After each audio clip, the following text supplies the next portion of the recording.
Welcome to Liberate Your People Pleaser. I am your host, Brenda Florida, certified life coach, and you might be a people pleaser if you sacrifice your needs or your wants or your feelings to benefit someone else, or you keep silent when something bothers you or upsets you, or you're super critical and feel like you're probably your own worst enemy. Well, here's what I've got in store for you for this podcast. First of all, there's nothing wrong with you and you don't need fixing. What we need to do is leverage the superpowers of being a people pleaser, because there are definite superpowers. You are super intuitive, I am sure.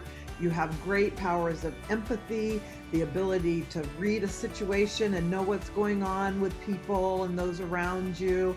So what we're going to do in each episode is talk about ways to disempower the parts of it that are diminishing and don't serve us anymore, and level up or empower all those superpowers. So join me in the next episode of Liberate Your People Pleaser.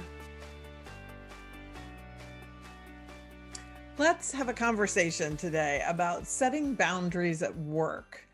All right, so I have spent most of my career in management, in real estate specifically, but managing offices, managing the salespeople, being a regional president, so managing the managers who manage those offices and salespeople. So lots of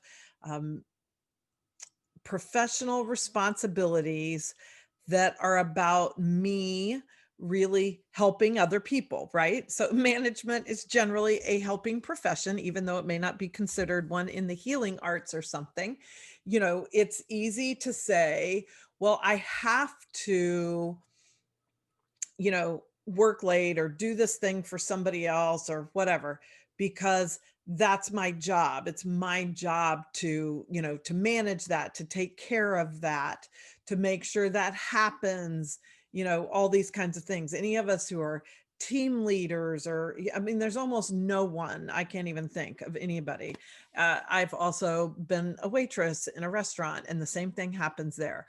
For those of us who are people pleasers, it is very easy to look at our jobs. It's a lot like the way it happens in, I'll say, motherhood, probably parenthood for those of you who are men who are people pleasers. Fathers probably do this too. But my perspective, of course, is as a mother, that is like, oh, I have to do this for my kids. Like, we rationalize people pleasing activity because it's, it's my job to take care of these kids. It's my job to, and then we end up over functioning.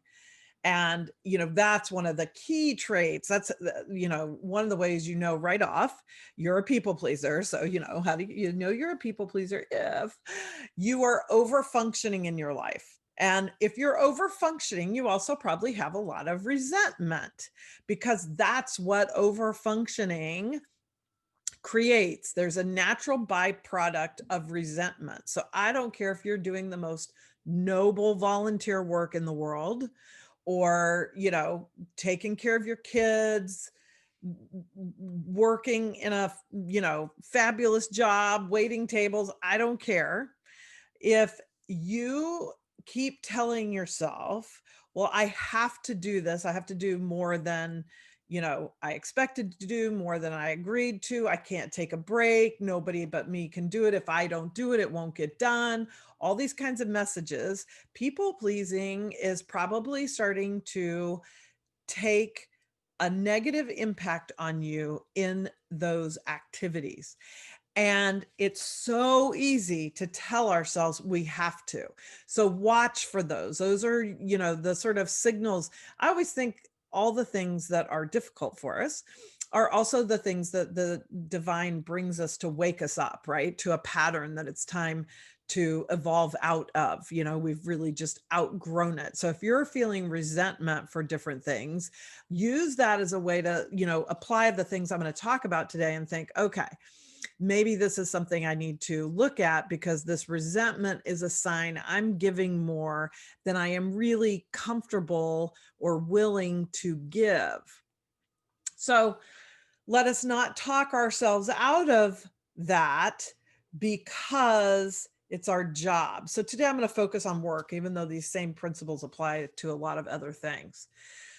So I had a job earlier on in my career where I had, very specific outcomes and, the roles and the responsibilities that I needed to play. And it was a, it wasn't a full-time job. And so, I had a certain amount of hours to do it in.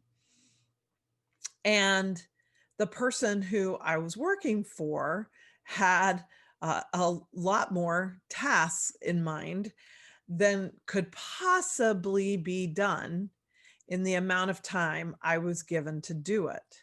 So it really challenged me because I'm very much a, get her done kind of girl. I'm a hard worker. I love being really productive. Like all these things that's all really good for me. So it was very hard for me. Let's say I was supposed to work 20 hours a week, but it was really easily 30 hours a week worth of work to do.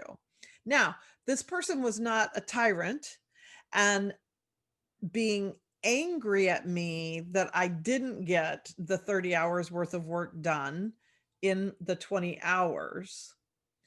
But that was nice. That made it easier for me. It's like when you set a boundary and somebody respects it, that's awesome. But that's not always the case. And that doesn't mean you don't need to set the boundary. So but it was hard for me because I would think, well, I gotta get this done. Like all this work is flying at me and I just need to get it done. And then I realize now, wait a minute, I'm being hired for a certain amount of time. And it's not my job or my responsibility to rescue the person who hired me. That's the way I really think of it. Rescue them out of their um, unrealistic expectation of what could be done in the amount of time I was given to do it in. That's not my job. So even though I didn't want to say, no, I can't do that because I'm out of hours for this week, even though that was hard for me to say it. And at times, this person didn't really like hearing it. Um, I stuck with that because otherwise it's rescuing. Otherwise, it's over functioning. Just because our employer wants 30 hours worth of work done in 20 hours doesn't mean that's what they get. So now I also understand that there are times, depending on your role, you may have a salaried job. Like I've worked plenty of times in a salaried job where some weeks I worked 50 hours and that was just part of the job. Okay. So that's a little different. But that doesn't mean there aren't boundaries. So I really want you to think in every way right now, your mind is telling you this doesn't apply to you. I want to challenge you on that because I've also had plenty of clients or just, friends of people I've talked to who are managers at what they do. And when their people are under functioning, they compensate for that, right? They dive in and finish the project, or they dive in and get the project started, or they stay long to make, after hours to make sure some piece of it gets done or something like that, fill in the blank for your specific story. And then they're resentful about it, right? I got this person and they're not pulling their weight and da da da da. And so there's two things to look for here. Super seductive for all people and all people pleasers is the need to feel significant and important, if you want to call it that. And so sometimes we wind up over functioning for others because it makes us feel important. And yeah, we may resent it, but we kind of like that too. We like being able to be resentful because it makes us right? Like you get that kind of self-righteous adrenaline hit of, I'm great. I'm doing all these things. I'm working these extra hours. I'm, doing all the things because that person. So now we have the judgment, and judgment is so much fun, even though it's such a, terrible thing that none of us want to do on the one hand. It's so seductive. And there's something that just gives you, again, that initial little adrenaline hit that just kind of frankly feels good, because we're used to it. And so I get to get in judgment that they're not something, and so there can be, now you may not like this about yourself. I didn't particularly like it when I realized that was going on in my, inside my head. It's nothing you would say out loud usually, but watch for that because it's very common and it's okay. You don't have to start judging yourself. That doesn't help you stop that. You just say, oh my gosh, look what I've done. I have really gotten into my own rightness and wanting to feel important or significant or better than someone else. And so all these good qualities in me of being a hard worker and being empathetic and being able to get things done, and they're getting distorted because now I'm over functioning. Now I'm not holding this other person accountable for what they've done. I've not let, sometimes frankly you have to let a project suffer or a leadership team suffer. I mean, I've been in a lot of leadership teams where there's a weak link somewhere in the leadership team, and sometimes that has to happen, even if it means the organization suffers. It's all going to be temporary. Like, it's not my job to be the hero of all things. So sure, sometimes you pop in and, it's all hands on deck, and everybody or you are working towards a certain outcome and you do more than was your job to do. And if that happens once in a while, that's fine, but you're probably also not going to feel any resentment. So don't forget that part of this conversation. The resentment is your key. Like, that's your little red flag that, wait a minute, I need to go back and look at this because I was probably over giving.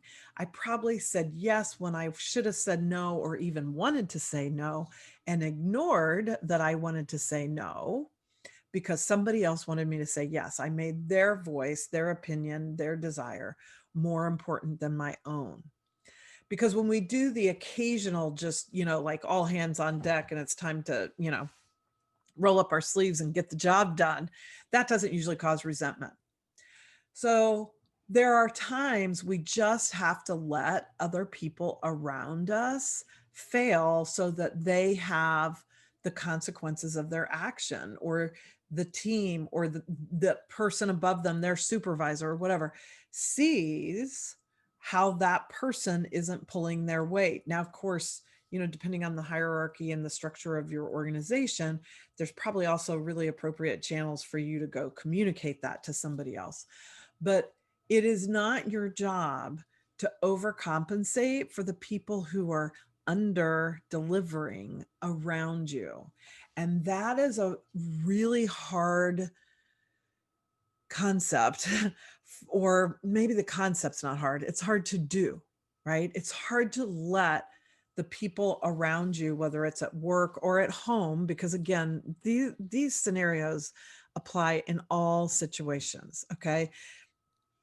I'm using a work example here and talking about this from a work perspective, but of course, the same is true with our spouses, our lovers, our kids. This is one of the hardest things as a mother, to have the boundaries to not overfunction, right? When your kid procrastinates to the last minute on their project and then wants you to run to Target and buy all the supplies at 8 o'clock at night, the night before it's due, whatever, for me, I had to say no. Like, maybe I might have done it once. Now, I had 4 children, so the younger ones didn't get this kind of grace really, but I might have done it once, at least for the older ones. And then I was like, no, I'm not going to do this because I'm just encouraging them to continue to procrastinate. So I set very specific boundaries. Like, if procrastination is your thing, I work well under pressure. I don't procrastinate like my kids do, but whatever.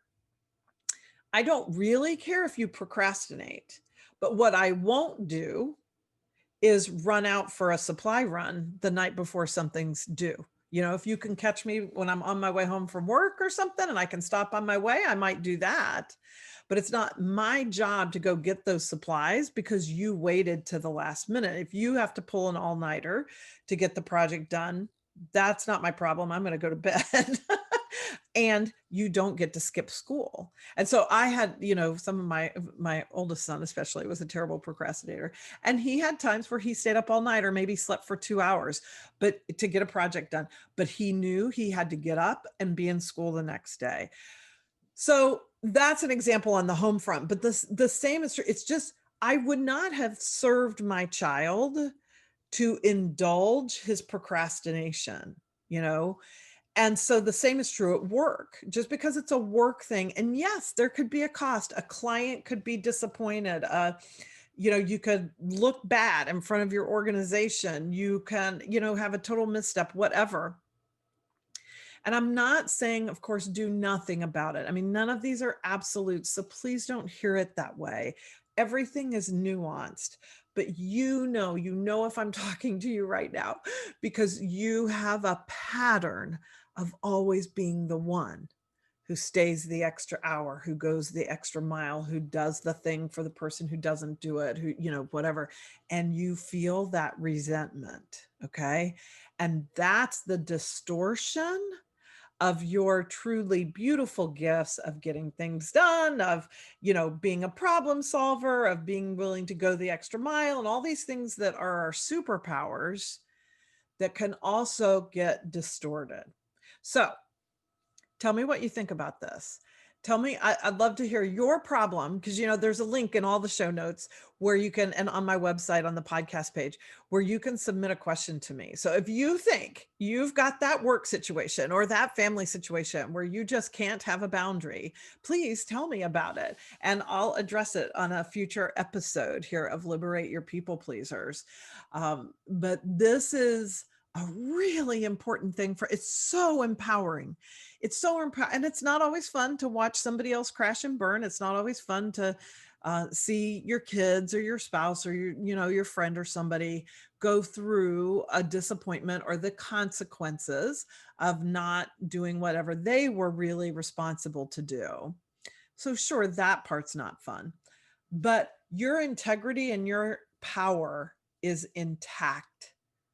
Because when you overcompensate and you overperform, allowing somebody else to underperform, you lose your power. And that's part of why that resentment starts to build. So let me know what you think. Let me know what your situation is, and we'll work through it here on Liberate Your People Pleaser.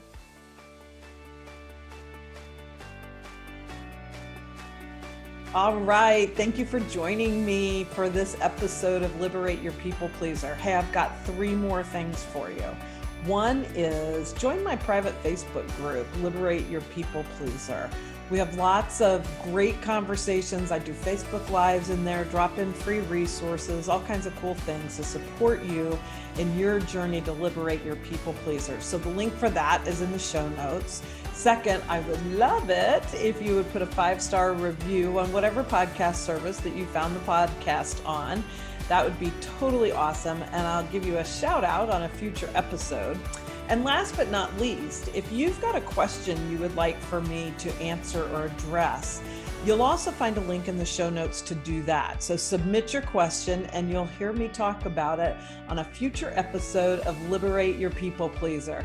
I'll see you in the next episode, everyone. Bye-bye.